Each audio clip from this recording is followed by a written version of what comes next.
hey guys Rongali Bihu সকলোকে শুভকামনা যাচি ৰাতিপুৱা আজি ভিডিঅ'টো আৰম্ভ কৰিলোঁ বাহঁতৰ য'ত কাম কৰোঁ বাহঁতৰ ঘৰৰ পৰা আৰু এই নাৰিকল ৰুকি আছোঁ নাৰিকল ৰুকিব দিছে গতিকে আপোনালোককো অলপমান দেখালোঁ গতিকে অসমীয়া মানুহ আমি বিহু বুলি ক'লে নাৰিকল পিঠা যিটো বনোৱা হয় সেইটো কাৰণে নাৰিকলৰ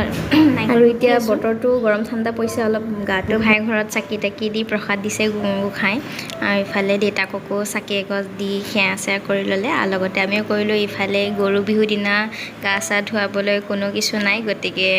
আমাৰ এই ল'ৰাটোকে ধুনীয়াকৈ গা পা ধুৱাই গামোচা পিন্ধাই ফটো উঠালে আৰু ইফালে বাই দিলে প্ৰসাদ খাবলৈ লাড়ু আৰু পিঠা লগত আৰু বিহু দিন যিটো এতিয়া চাদৰ মেখেলা এযোৰ পিন্ধি ভাবিলোঁ এটা ভিডিঅ' বনাওঁ ফটো উঠাওঁ লগতে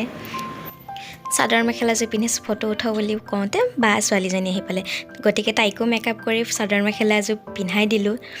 আৰু লগতে ময়ো আৰু তাইও ৰেডি এয়া ফটো চটো উঠাই আছে এতিয়া তো কেনে লাগিছে আপোনালোকে প্লিজ কমেণ্ট কৰি জনাব আৰু ইফালে তাইক ফটো উঠাই আছে এতিয়ালৈ আৰু ইফালে ময়ো এটা ভিডিঅ' বনাই ল'লোঁ তো কেনে পালে প্লিজ কমেণ্ট কৰি জনাব লগতে আপোনালোককো ৰঙালী বিহু বহু শুভকামনা যাচিলোঁ আৰু আজিলৈ বাই বাই নেক্সট এটা ভিডিঅ'ত আকৌ লগ পাম হেপী ৰঙালী বিহু